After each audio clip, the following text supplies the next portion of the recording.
Hello, football enthusiasts. Welcome to Blaqsport Podcast.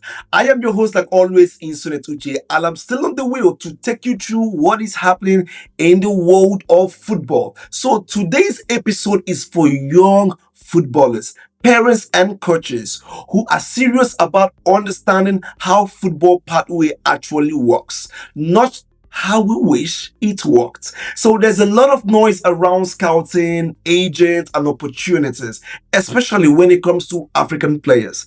Everyone promises trials, everyone says they have contacts, everyone says Europe is just one step away. But football doesn't run on promises. So it runs on process, timing, readiness, and access. So my guest today is Alex and has worked across several European markets, including Ukraine, UK, Germany, Lithuania, and to just mention but a few, helping young players get exposure, trials, and in most cases, professional contracts. So what stood out while preparing for my conversation is not just the success stories, but the pathway involved: youth teams, lower divisions, academies, trials, and step-by-step progression. So this is not an episode about shortcuts.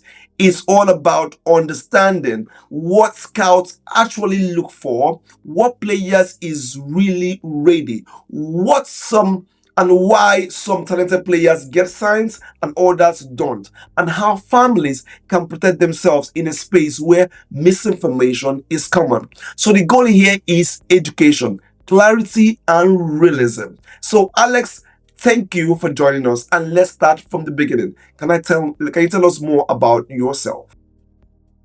Yeah, Uche, thank you so much for this invitation. I feel honored and I appreciate you and the entire team of yours that you guys arranged this meeting so far. Thank you so much.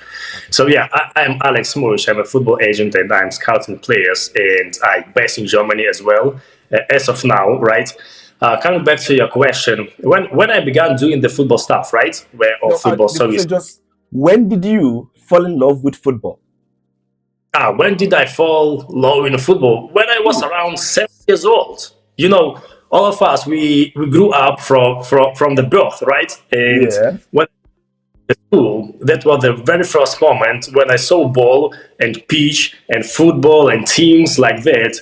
So it touched my heart, it touched my soul, and I was like, oh wow, this is something interesting to me as to a boy, right? So and from my childhood, from my schooling era, Yeah. so the football so far. So that's when I began learning football. Okay. You talked about what you do and several things about your experiences. So we want to start from the beginning. When did it all start about you and your career progression in becoming a football agent and scout? Actually, it started long ago. So, and I could say I began doing such of stuff since 2009. Okay. Imagine almost 20, yeah, almost 20 years ago, right? So it was actually a very interesting story, and let me briefly share with you. Okay. I am Ukrainian by nationality. So, and I could remember in 2009, I was living actually in a very small city, not up to 50,000 people living in the city. So, but I was like very social activist, like I was arranging kind of meetings, stuff. I was like arranging youth around me, doing different Yeah. comes in the city. So, and one day when we were doing some kind of preparation towards some kind of concerts, so one African player entered our training room, like he entered, and I couldn't even imagine that someone from Africa could arrive in my small city, like as I said, lower than 50 people who are living. So, and I turned around and I saw him. So I approached and I said, I'm Alex. What is your name? He said, my name is so name. And I asked him, where are you from? And he said, I'm from Nigeria. I said, Nigeria? Where is it, Nigeria? Oh, okay, it's Africa. Yeah. So, and the reason why he came to us is because the musician band that I have arranged, I was like a manager of the band. So, Okay. and he came to us because the building and the room which we have been renting based just 1 minute walk to the stadium, to the football club, and the football club belongs to second division. So, and he was invited to their club for a trial. So by then, by 2009, I was out of football. I was out of professional football at all. I didn't know what professional football is. So, but then I established my friendship with him, and we began talking each to another. I invited him to come to my house. I gave him some food, some stuff. It was winter period, and the winter period in Ukraine, minus 20 degrees or minus 25. And for an African player coming to absolutely another environment, it was killing. So, and like, I was really helping him and servicing him. So, and little by little from then, my football, let's say, my entrance to football industry began. Okay, so that's okay. So it actually molded you from that. You just saw what you can do with this opportunity and see what you can actually do on a wider scale. Exactly. However, before the bigger scale happened, the real reason why I decided to turn myself into the football is because the agent who invited this player from Nigeria to that club, he treated him bad. Like, invited him, he took his passport, he took his money, he took his everything, and he said, rather you give me around $4,000 to $5,000, and I'm gonna return all of your stuff back to you, and then you can travel wherever you want, or rather you stay. So, and the player, he shared this story with me. So, and I said, wow, if this is the case, I said, let me be involved into this case because I don't like it. So, and I involve myself just into this particular case, just to help him to get back his documentation, his everything, and to help him to have a real trial.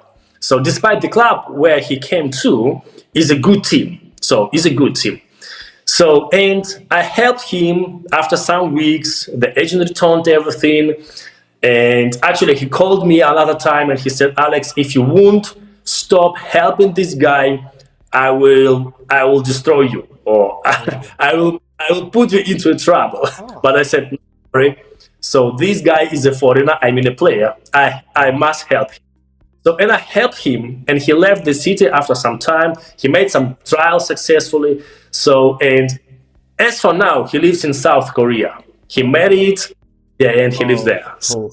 Oh, I like this. I like this. So, it's good we actually set out a baseline to actually understand how your journey actually started and what drives your passion to it, because we're really more about what drives you, because that's the only way you can actually be better at what you're actually doing. Now, in terms of what you do, what market do you mainly work in right now? What country or leagues and age groups do you mainly work right now? Actually, very, very, very good question. And I think the question came very on time regarding my own situation and my own era in my football recently. So, I've been traveling to Africa for so many years. And most especially, I have been traveling to your beautiful country, which is Nigeria, right? Yeah. Yes. So, and I traveled across Nigeria. So I visited Abuja, Nasarawa State, Kwara State, Ilorin, which is a capital of Kwara, right? Yeah. So, yes, Kwara. Oshogbo, Lagos, like wow, I visited. You've been around, man. You've been around. You've been around Nigeria, honestly. I could even speak little Igbo language. Are you Igbo or you are from Yoruba? I'm Igbo. Igbo, Kedu? Odema. That's lovely. Thank you. Bravo. Thanks. Oh, that's good. You say you actually really, really rooted in your work. I really love that. Really love that. Now that means you're not really actually in one place, but you've been working with Nigeria. Apart from Nigeria, which other countries in Africa have you actually been have you worked with? Yes, I worked with Ghana as well. Okay. So I worked with Sierra Leone and the Coast and some other countries as well regarding Africa. So regarding Europe, you actually mentioned some countries in the beginning of this live program, exactly, right? Including Denmark, including UK, including and some, including Italy as well, and some other countries. So and coming back to your question regarding the age of players or whatever, till maybe September last year, I've been purposefully working for 16, 15, 16 and up year old of players. So 15, 17 till maybe 19 or 20. That was my priority.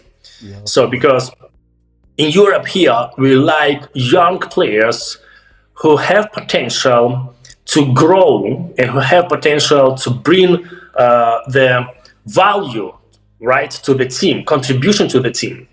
So, however, from September 2025, I have decided to begin shifting my focus. And as I'm speaking to you now, I began shifting my focus towards small boys, towards small footballers who might be at age of 8, at age of 9, at age of 10. So, however, for such a small age of boys, I majorly work with those who are already in Europe. So because such minor boys isn't possible to bring from for example, same Africa or even from Australia or from United States, doesn't matter, due to their age and due to the illness of their parents, because in such a case you have to deal with their parents, right? You have to deal with guardians or relatives in some cases. So, but what makes my job easy regarding these 10 or 13-year-old boys here in Europe is that they live here. They live already in Germany, or they live in Ukraine, or they live in Italy. And moving them from one country to another still somehow difficult, but at least because they are already here, so it's easier. So therefore, for African continent, I could say that I prefer to work with age of 15, 16 and above. So while with those who are already here, I can scout if they are way younger. Okay. So I love the fact that you actually you normally start from 15. Now you're trying to look at younger players. So which means we're looking towards tracking players' development from those ages. So you'll be tracking their development at that age to know where they fit in, and that way it's good to mold them towards a specific role or a specific target by different clubs or what they want. You can actually at that young age be able to track that development and be keeping an eye on all these kind of players. I presume that's the intention to that. Exactly, yes, exactly. So because at such of age, this is one of the most important thing to start monitoring the player from the early age and to start monitoring his progress. This is actually the most important thing for any professional scout is find the player who is not just very good at a recent moment of his career, but whose speed of growing is a fast speed. So this is maybe even insight I can share with you and our audience, whoever will be watching this program, right? So for example, let me state it clear to you. For example, if we have two players of age of 10 years old, right? So if one of them is taller and one of them is, since he is taller, he might be faster, not always, but faster, right? So, but another one, he might be smaller, shorter in terms of height, and he might be slower in terms of his speed, right? So, but there are some metrics. If this small, shorter boy, his personal growth as a professional faster, tempo of professional development is quicker than the taller guy, than the taller boy, then the professional scout will pick this one, the second one. Because when both of them will reach to the age of 16 or 18, the second one far better than the first one. Okay, all right. I love this. All right. So, because even as part of our questions, we'll need to talk about is part of these heights. We'll be discussing more about this in the future, but it's good you've actually clarified so much on. It's not just about you're tall, you are okay. We're going with you. You're shorter. You're not going. So it's all about the trajectory in which these players can develop and how they can actually fit into what I call a now player. Okay, a now project player. Okay, and just for me to expand a little bit more into this, at what stage do you usually get into a player's career? It depends. It depends due to some factors. So, because as I said, if I see the player is good at age of 15, 16 over there in Africa, I engage myself. So, and if I see that the player is younger than that age here in Europe, I also may engage myself with his parents. So, as I'm speaking to you, I already have this very fresh, I don't know if you saw it or not, very fresh case of mine that since September, since September last year, I began doing this for younger boys. And I already got one that is recently playing for second Bundesliga team in Germany. So imagine, second Bundesliga team in Germany is the team where players have thousands of dollars or euro salary. Ooh, yes. So they have opportunity to enter into Bundesliga. Wow, that's huge. Yes, so whereby the salary is hundreds of thousands of euros. So, and the opportunity to be playing on Champions League or to be sold out to other clubs. So therefore, not long ago, I began doing this, and I already have a successful case. Okay, now let's come out of let's give me an overview now. Okay, so let's say when scouts evaluate young players, what are the non-negotiable they look for beyond talent? Okay, let me explain. Very good, very straightforward question. I love it. I want to state it very clear to you and to whoever gonna watch our program.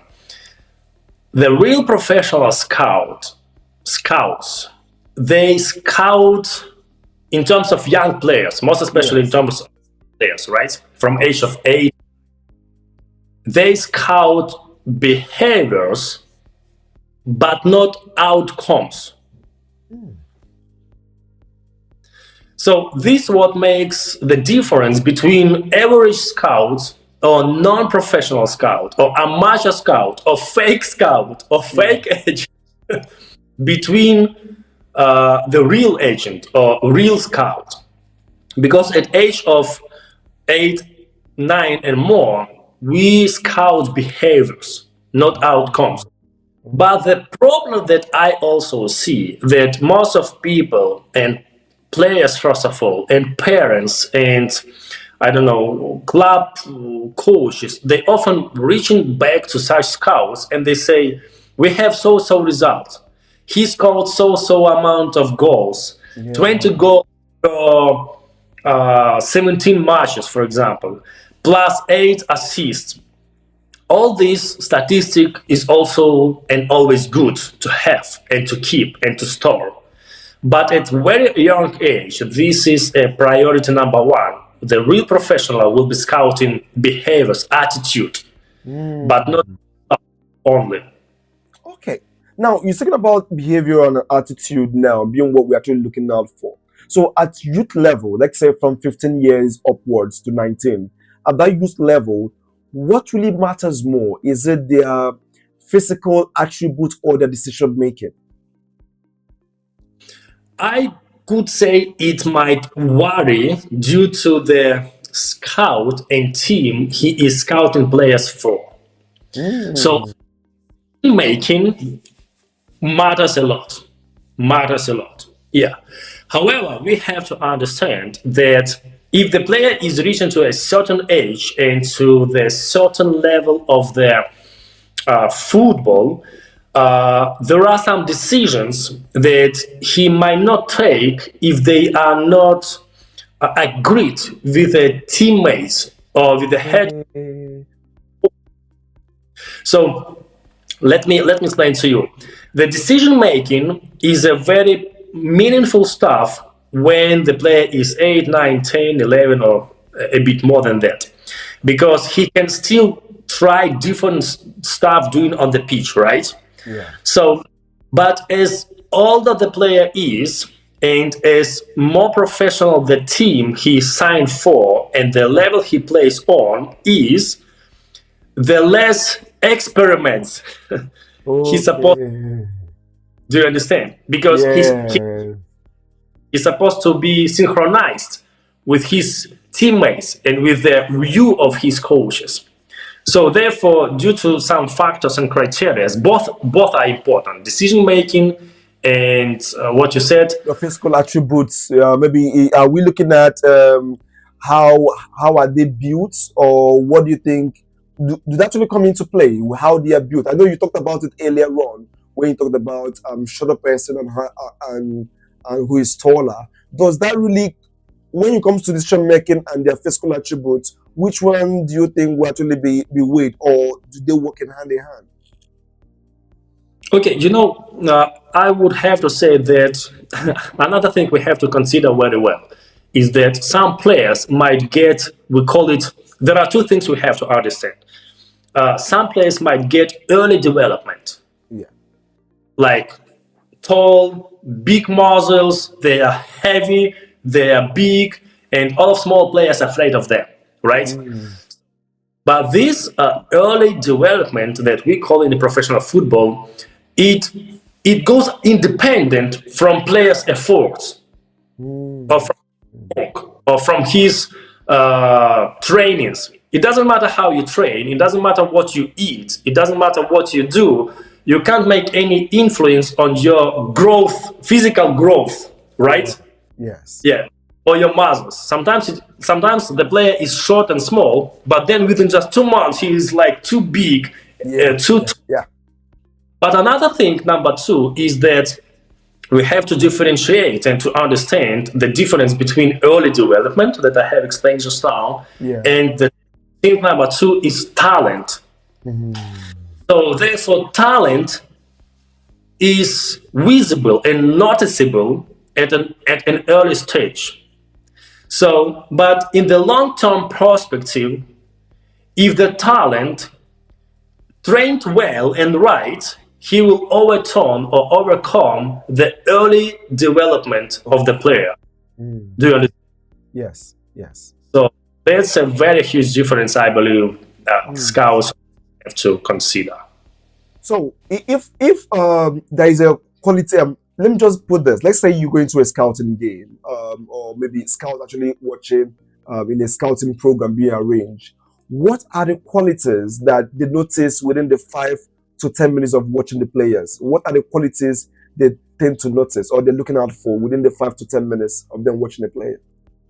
Okay, qualities actually depend on the role and the positions that scouts are looking for, right? Okay. For example, let me give you a very fresh example of mine. It happened last year in Nigeria, actually, in Nigeria, whereby I saw a young player, and his position is a winger, left and right winger. So, and for such positions, a speed, number one quality, matters a lot. Okay. So, and his running speed. So, and his ability to start running fast, like he has to be very sharp, like sprint. Do you understand? So this matters a lot, and whenever you watch a game, you have to understand which criteria you have to consider under which position of the player. Like if it's left winger, for example, then speed, then crossing, then also shooting, right? Then finishing also. Okay. Then one-on-one, offensive, attacking. So these criteria matters a lot. Okay. So that means within that Is it possible for a player within the 5-10 minutes you've already seen what you want in the player? It is very possible. So for the real professional, for the real football agent or scout or coach who is real professional in his area of occupation, I always I always say that 5 or 15 minutes are gonna be enough to understand if this player good or not.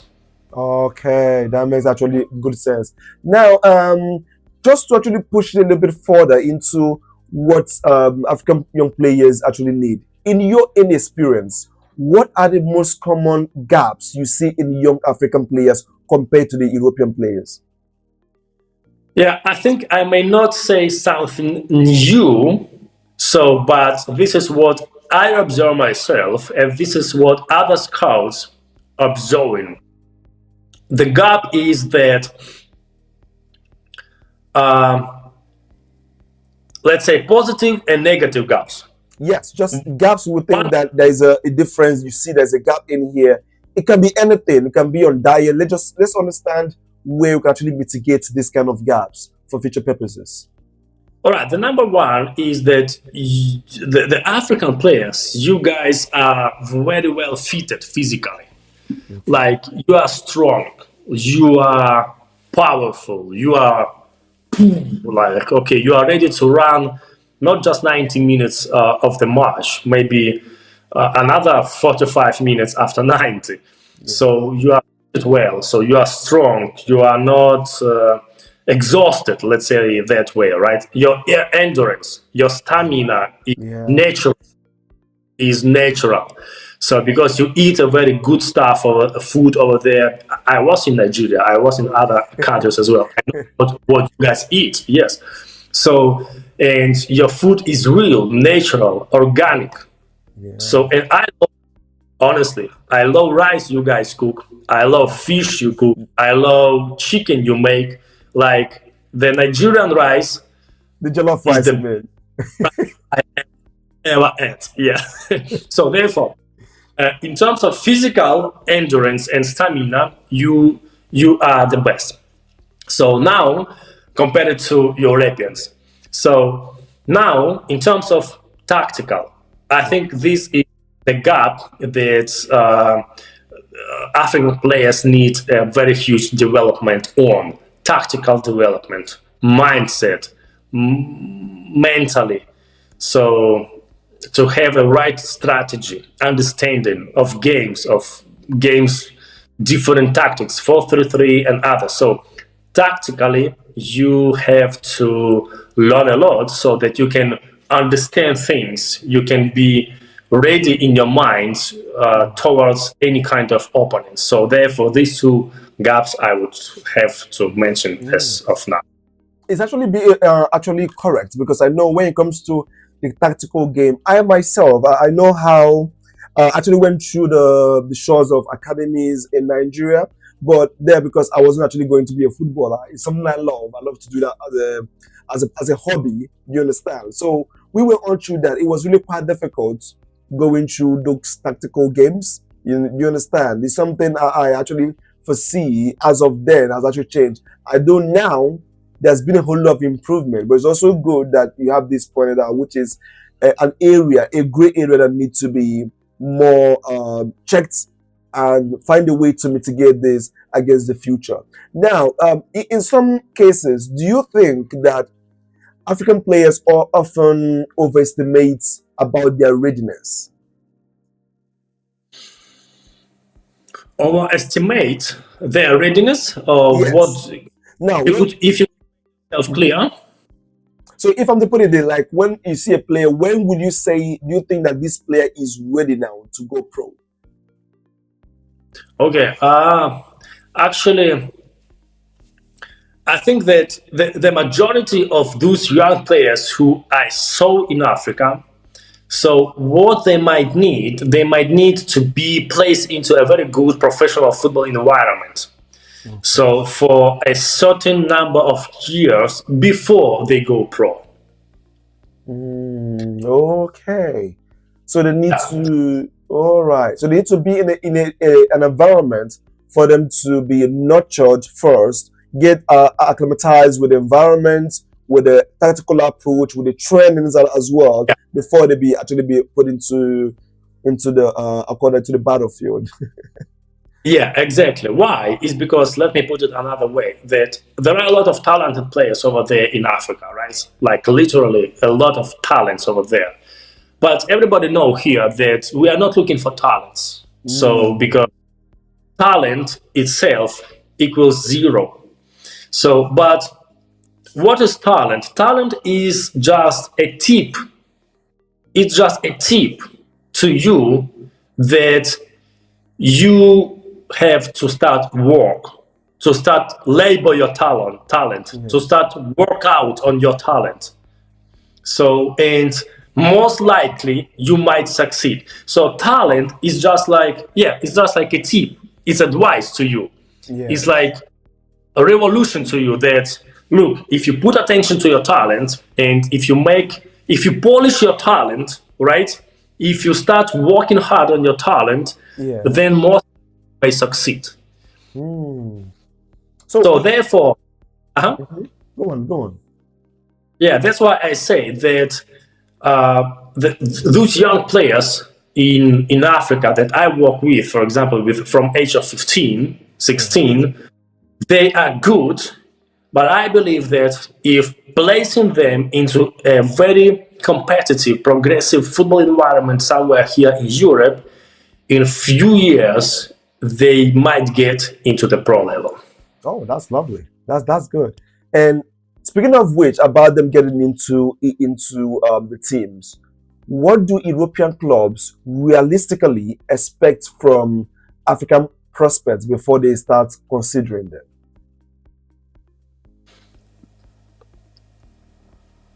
I think that the point is this, that every football club or every football team, they don't look for players itself, they look for solutions. Okay. So this is very heavy, right? So this is very heavy, what Mm, I'm saying. And every football club has its own tasks and issues or problems that they have to settle on the pitch. So therefore, in professional football, we don't search for players, or we don't look for players. We look for solutions. We have to find solutions through players. okay. So I am like finishing you. I am coming back to your question. Different football clubs have different issues, problems, tasks on the Mm, pitch, and different football clubs may look for different solutions. yes. Do you understand? Yes, it's now more clearer, and I think I totally understand it. So, if like say, a team currently now is battling with having a defensive midfielder, the thing the one they have is not really is not stable. They're struggling with that, or they're struggling with the goalkeeper position. So, with that, they start building or looking out for a solution to those positions, and they start looking out for scouts to actually get them a solutions to those kind of problems. I believe am I actually on the right track to that? Yes. Yes. Okay. I Through think the is right. Is more insightful now. So regardless of of what we all think, it's all about what the clubs that you are scouting for, what are the solutions they are looking for, and are you providing the solutions for those problems? yeah. Oh, that's I think that's really a good one. Actually, it's actually answers 1,001 questions actually in my mind. This alone causes that enough. It just gave me a good thing for viewers and young players and parents to actually understand how this actually works. Not just a general situation of I'm playing like this, they should pick me. No, it's about do the club that they are scouting for need that kind of your player. That is just should be it. Do they need a player of your own caliber? Exactly, because this is what you are also right. Because parents or players, they say, I am good, I am talented, Mm, I am skillful, mm, pick me, select me. Scouts are not coming to my village. You are just to big cities and blah blah blah. But the point is that every football player that the club is signing is coming or transferring to that club to settle or to kill a certain problem Yeah, yeah, mm, yeah, on the. So therefore, doesn't matter how good the player is, but if he is not relevant to the problem that the club is looking for, then the club will not sign him. yeah, yeah. I agree with you. This is so insightful. I really thank you so much for that, Alex. I really love that point. It clarifies a whole lot of things. Especially with the some people are just asking me, look at how I play. This clarifies that, and this brings me to points in terms of parents. If a scout or agent meets, let's say, 15 to 18 years old player tomorrow, what question should that player already have answers to? What kind of questions should the player already have answers to? Like say you meet a player now, what kind of let me put it this way. What are the things that you expect this player should be able to answer? To answer to who? You, let's say you meet a player, you meet a parents 15 to 18 in terms of how important in things like education, discipline, communication, are they really, really important in scouting decisions? Okay. Yeah, I think at this early age of the player is important to collaborate and to communicate with his parents. So, and parents are the ones who are responsible for their minor children, right? Okay. So, there are a certain also criteria or questions or things that we have to pass through before we commence a deal. So, and some of them are like, if you parents are ready to relocate with your player, with your son, Okay. yeah, if you are ready to relocate, or if you are ready to, or maybe one of parent will be relocated with his child to a new country. So are you guys ready for that?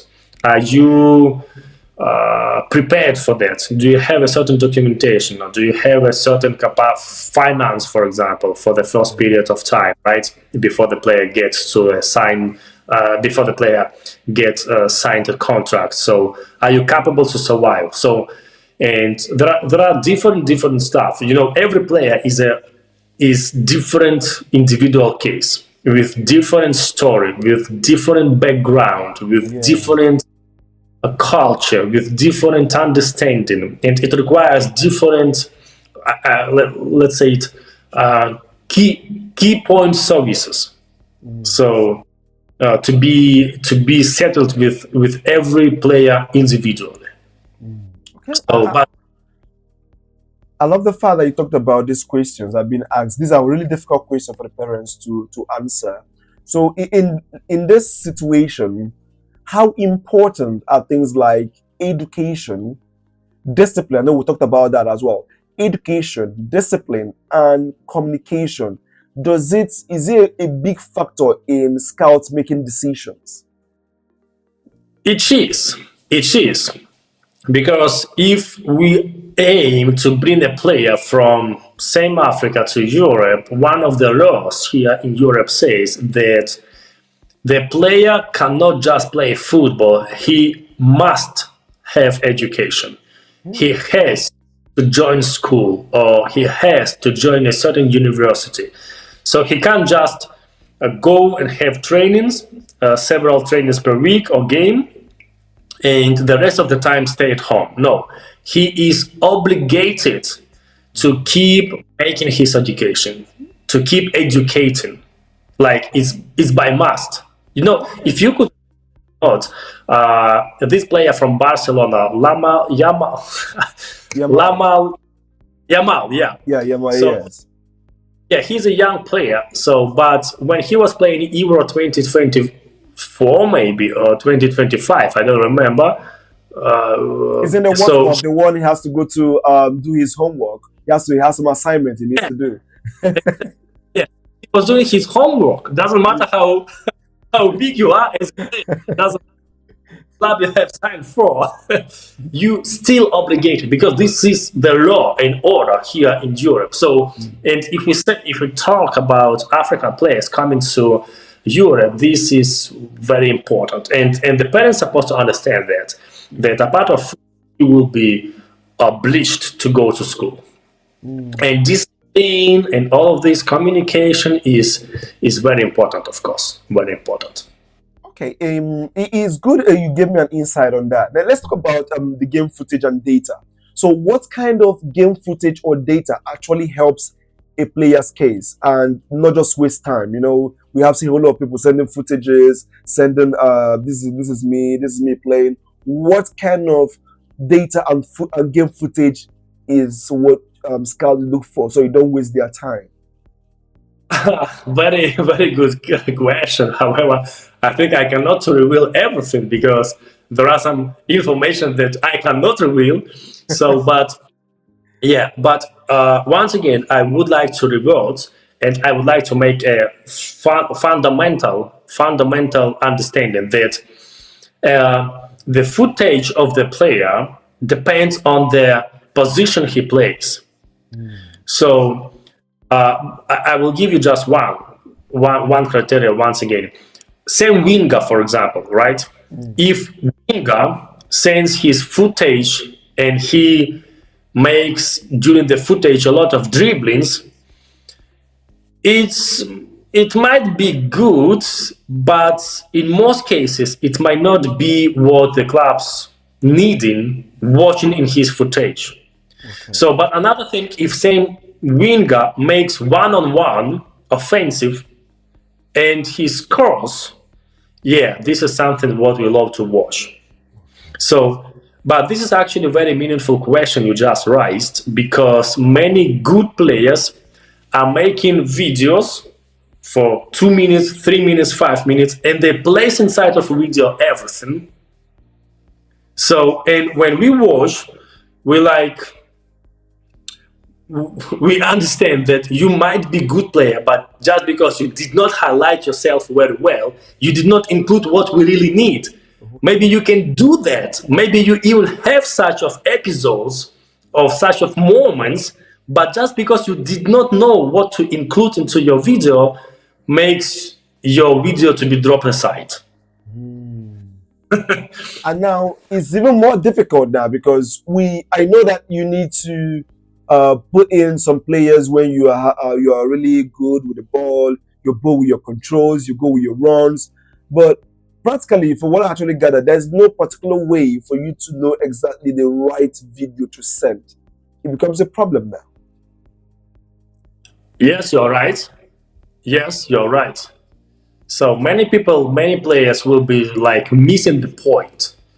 And stuff about that is that the coaches of those teams where the players are, or let's say agents or managers, they also don't know what to include or what not to include. Yeah. How about this? Is it okay that before people go to scouting games, you tell the coaches, look at the kind of players I want, look at what I need, so that in that way these players can actually start in time to groom and train these players to perfect into those key roles. In as much as when you go to them, they're not really good, they're not really up to the power where you need, but at least you are seeing something close to what you want. Unlike I've seen so many people at scouting games, the scouts just come, the coaches don't know what the scout wants, and it becomes a problem. So is it often at times scouts don't communicate that? Why do scouts don't communicate exactly to coaches the kind of players they want and what they're needing in players to help them narrow down to these talents? Okay. Number one, what I have to say on it is that the scouts, we don't have such of responsibility to teach others what to do and what not to do. Most especially if these coaches are over the seas and they live in another country, right? And we just came for for a couple of hours or for a couple of days for such a scouting program.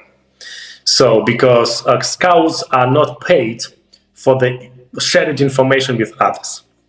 So to teach others, it's not our field of power. It's not our occupation.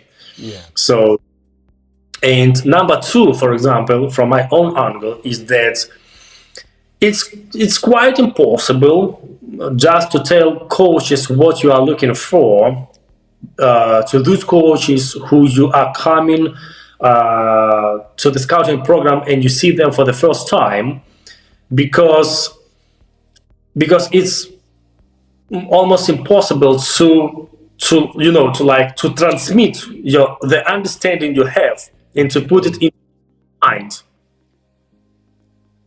So it takes years and years to have real understanding. So, and to get the clean picture of what you really want or what you really need.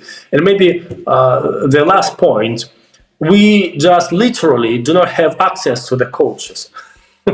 So for example, so true. I'm in program. Yeah. So the most common situation I observe, those who invited me, right? So those who took care of my presence over there, I come them. So I don't have access to coaches.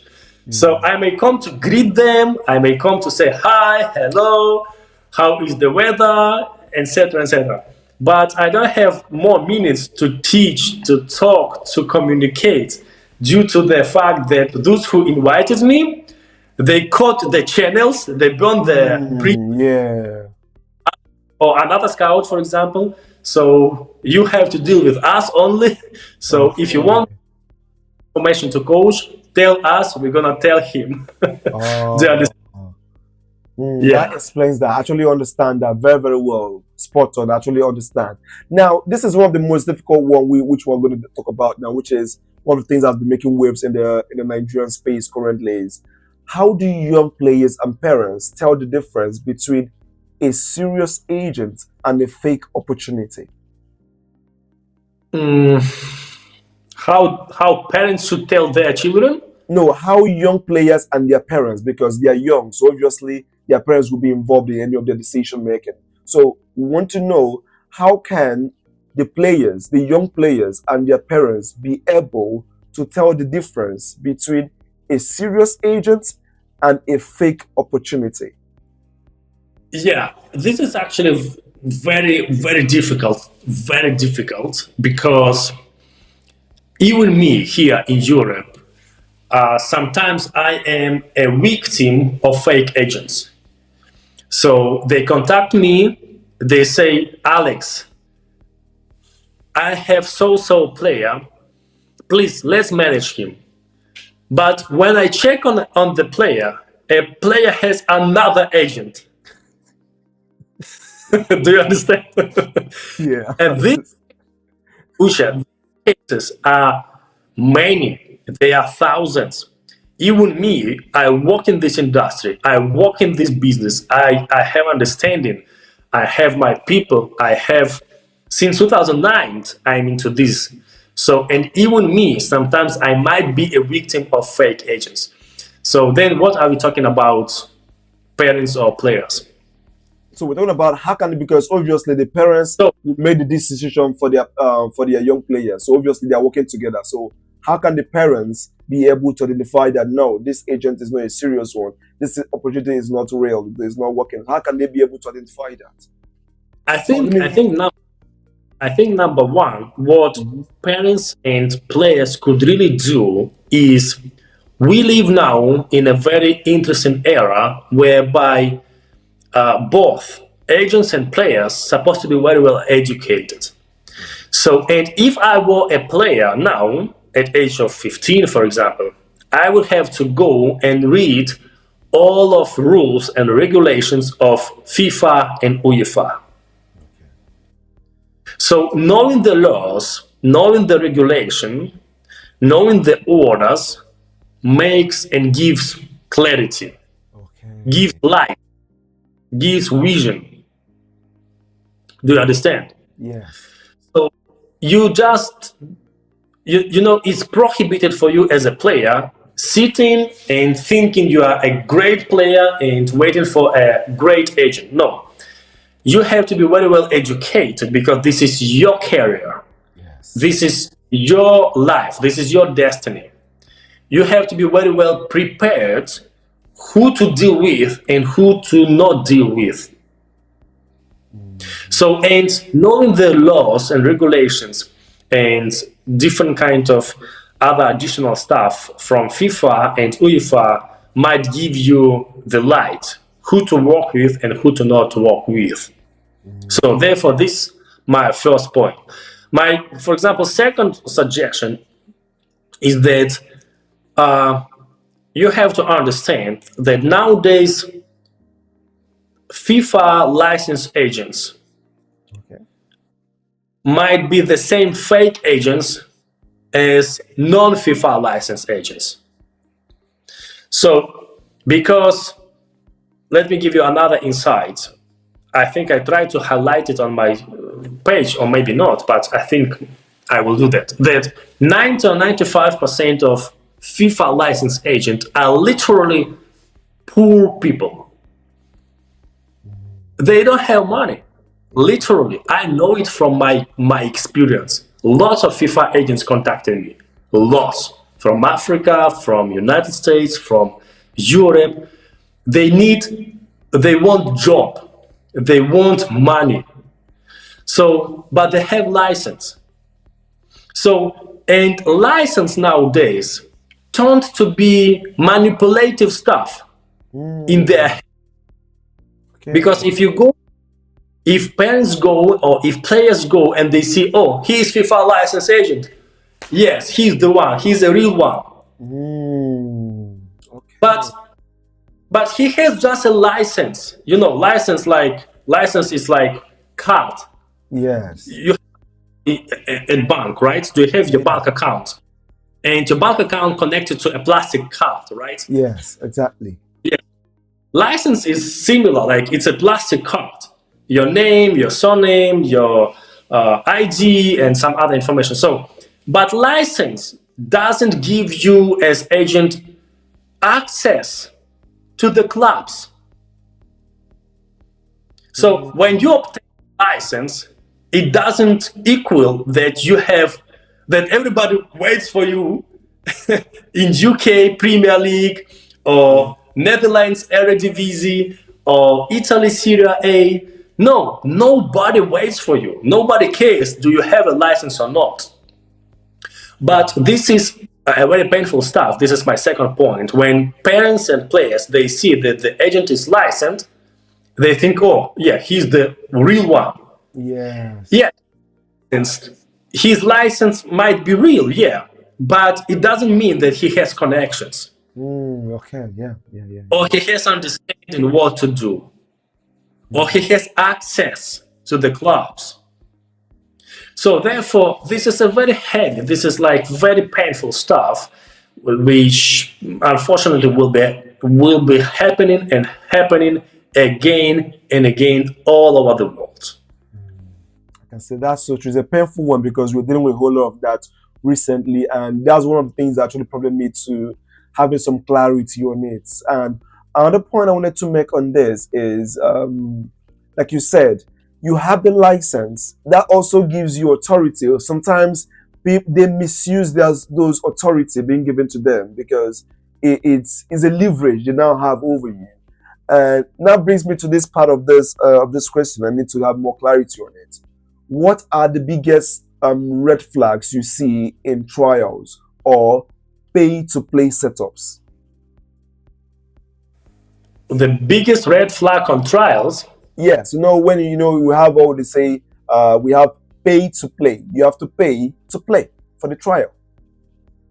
Okay, what I have to say, number one, is that my own opinion is that most players, they do not need trial. Most of players, they do not need trial. So let me explain to you. Okay. Let me give you the quotation first before I explain. I say it this way. we don't go into an opportunity, but we grow into an opportunity. So let me turn it to the trial. So most players, by me, they don't need trial at all. They don't even deserve trial. Sorry for that. They don't deserve trial. So because they are not ready for trial. Okay. They want to come from a site, just like from nowhere, from just ground, from nowhere. Nowhere, yeah. Yes. And they say, we want trial. But you are not ready for the trial. You are not ready for the trial. You don't exist in the system to require the trial. But what you need by me is that you have to already be in a certain team. And you have already be in a system, football system. Doesn't matter the level. Yeah. Highest division, medium or lower division, you already have to be playing. You already have to exist as a football player. Do you understand? Yeah. You already have to be registered at your certain football association, at your certain football team, to have your electronic player passport. So you have already to be placed somewhere. So therefore, we don't go into an opportunity, which is we don't go for trial just like that, just like you sit in your house, and you say, oh, I need trial because someone says he arranges trials on Instagram. You saw someone, oh, let's go. No, you can't just from nowhere to jump to somewhere. This is very, very funny, Uche, but this is where this is environment that multiplies fake agents. And this is not the fault of fake agents. Let me put it even more. As long the poor mind clients exist, as long the fake agents will prevail.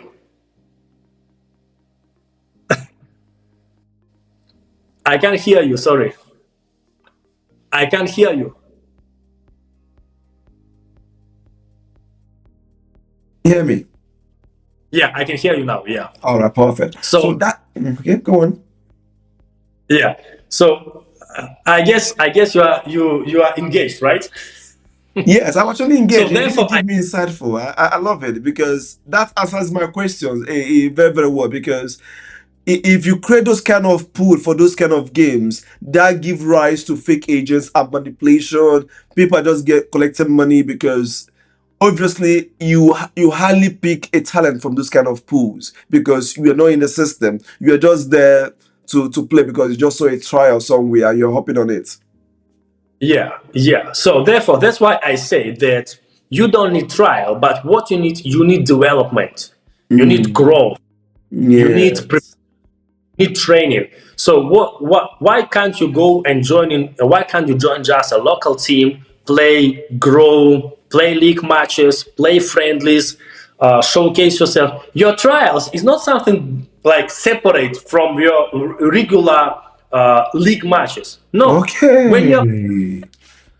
When you're playing your league matches, you are already on trial, but you don't know. Yeah, so true. Yes. The scouts already watching you. The scouts and agents already place their eye on you. So the trial is not something like, let's take you out of your league where you are now. Let's take you out to another environment. No, you have to be into a certain environment.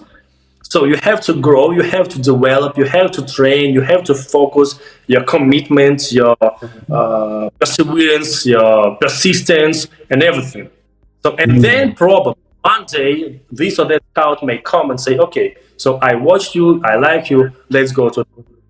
I love this. This is powerful. This actually gives us really good insight in this. And brings me back to a very good question in terms of when in a proper setup like this, who usually pays agent fees and when do they do that?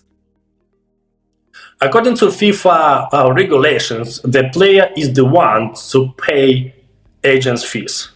So assuming the agent brought a deal to the player, and the player signed a contract with Bundesliga club Yeah. for a certain amount of money. For example, $200,000 to be paid to the player by club, to be paid to the player per year.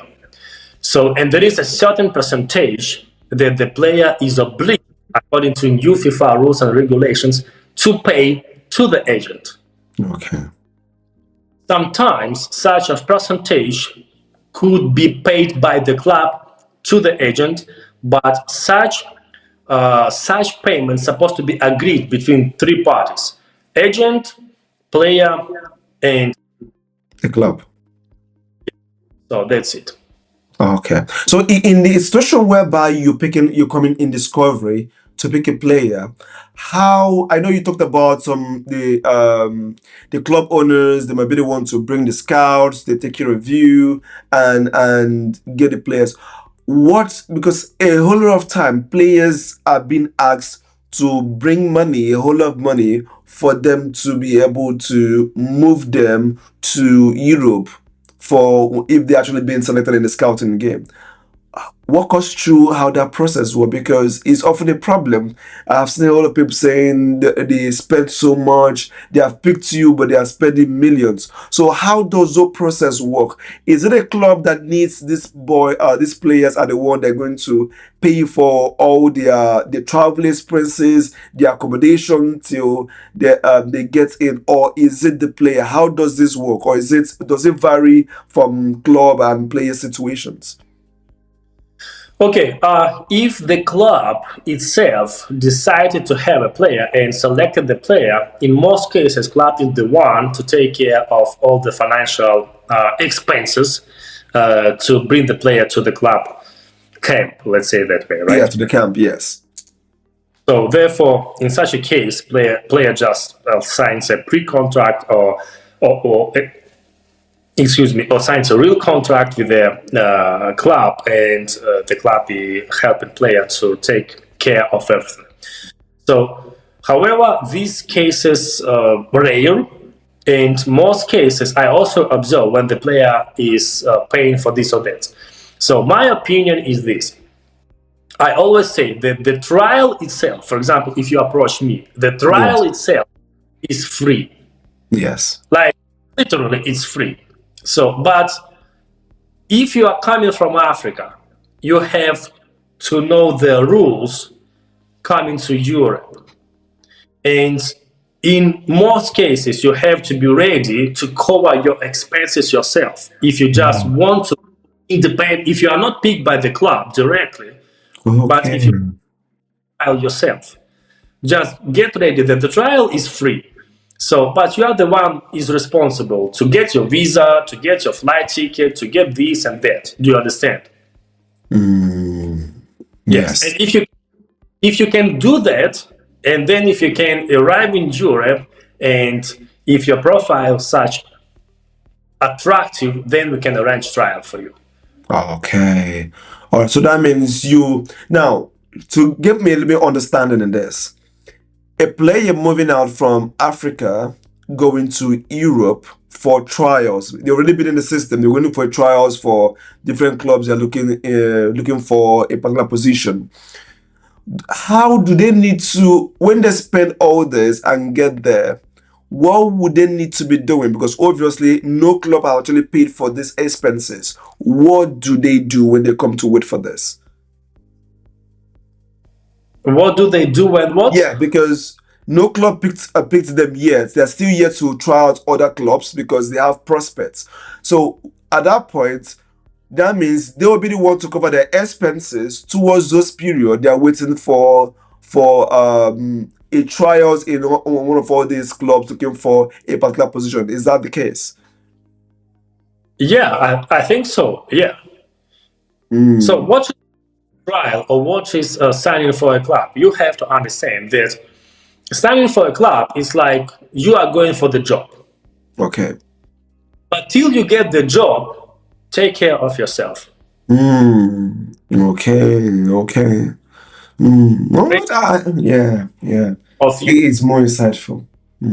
I love it. No one take care of you. Why should someone start taking care of you. Do you understand? Exactly. When you have not signed any contract yet with any club. Exactly. Yeah. Okay. So when you have a job, take care of yourself till you get the job. All right. Or Okay. Or what? Let me get that, please. Let me get that option, please. or don't go. Yeah, I like that. Okay, this is just more about trying to understand, to encourage players. Can you please, without naming any names, can you walk me through a real life example of how a young player moved from discovery to a professional opportunity? There are a lot of things. Oh, sorry. There are a lot of cases like that. So every player different. Every year, different players from Africa, from South America, from Northern America, from Asia coming to Europe and getting into professional level. So even to Bayern Munich, even to Bayern Munich, if you might know, they arrange every year. They call it Bayern Munich World Scout. So whereby they certain date of birth players to apply for the, let's say, for the program, and they select I think 25 players. They invite players to Germany, to Munich, then they go to some other countries, they play some games, and the Bayern Munich train them, and some of them then could sign a contract. And actually, some of Nigerian players got into professional through Bayern Munich World Scout program. So it happens. It happens. All right, I like that. And just what usually that means whether a player succeed or fails? What usually what? What usually determines whether that process succeed or fails? Like just say you pick up a player, you discover the player, you help them, they go through the phase before they actually get signed. Is there, what can you say that determines whether a player, that process is going to succeed or is going to fail? Is there any guarantee in that? Of course not. No one can guarantee. Yes. And this is actually makes me feel concerned when some, let's say, again, African players, because we are talking about them, right? Yes. So when African players are coming to Europe or are coming to some other parts of the world, trying to catch a club and sign a professional contract without succeeding in their own country. I always ask myself, what makes you to think or to feel, what makes you to understand, what makes you to think that you can succeed in a foreign country when you didn't play in your own country, whereby things might be way easier for you. Yeah. Okay. But Listen. back to the entire picture, as long the poor-minded client exists, as long the fake agents will be. Yes. Yes. If you don't make it in your own country, what makes you to think that you will make it in a foreign country? It's way. Yeah. I love that. So that means it's not going to be an easy ride. So there's no guarantees of success. There's no guarantees of success. It's all based on your hard work and your determination. But I want even to tell you more. I want to tell you another angle of this. If you are ready to go deep. Yes, please. Not only players suffers of fake agents, but real agents or good agents, including me, I suffer from the fake players. Oh. But this subject no one talk about. Yes. Everybody used to talk about fake agent, scam, fraud, fake agent, scam, fraud. But guys, look, the fake players are more than the fake agents. Tell me about that. I know. Yes, I know. The players that cannot play and the players that cannot compete on the high level are more than the fake agents. And if I face such a player, such a fake player damage my reputation, my name. And let me explain, let me give you one example. I could remember some years ago, maybe 2019 or 2019, I think. I brought one player to a second division club in Ukraine. But the player was just like, I didn't check him well because he was coming from another, let's say, agent who I just began working with. And I brought the player to the pitch, and he was very worse. Like, wow. I look at him, I wanted to call myself. Like, I want to escape. Literally, I wanted to escape from the training ground. And the management of the club, they approached me and said, Alex, what kind of player did you bring? And they said it very peacefully. I said, guys, very bad, to be honest. And they said, just take him back. Now, the club, they were at second division. Now they are at Premier Division. Ooh. And I have the direct WhatsApp number of the same director of the club. But he doesn't pick my calls anymore. Oh, yes, I get it. Yes. Of them in my phone. So, but I can't. But I don't have access anymore. Yes, you had your chance and you didn't get it. Yeah. That the fake players or non-players or amateur players literally damage and could destroy real agent's career faster than the fake agent will destroy their player career. That's but true. No one. No one talks about it. Yes, no one talks about that, and it's good you brought that up because we also need to emphasize on that, and so that also for your own sake reputation and for you to be able to have a clear understanding of the players you work with, there should also be levels of verification or levels of let me put it, for you to be able to say yes, this player is a legit player. It's not just by sending your videos, it's not just by sending your data. We also need to be sure that you still can represent what you show us. Yeah, I actually do understand. Alex, I must say thank you so much. I really appreciate our discussion. And before we actually wrap all this up, I just want to know if you could give one piece of advice to a talented 40-year-old player in Africa today, what would that be? I would have to say that if you are talented, a young player, always remember that the hard and the right work will always eat the talent on the breakfast. I like that. And for parents now, what should parents focus on supporting and what should they avoid doing? I would have to say for minor players, you have to understand that they don't need trial.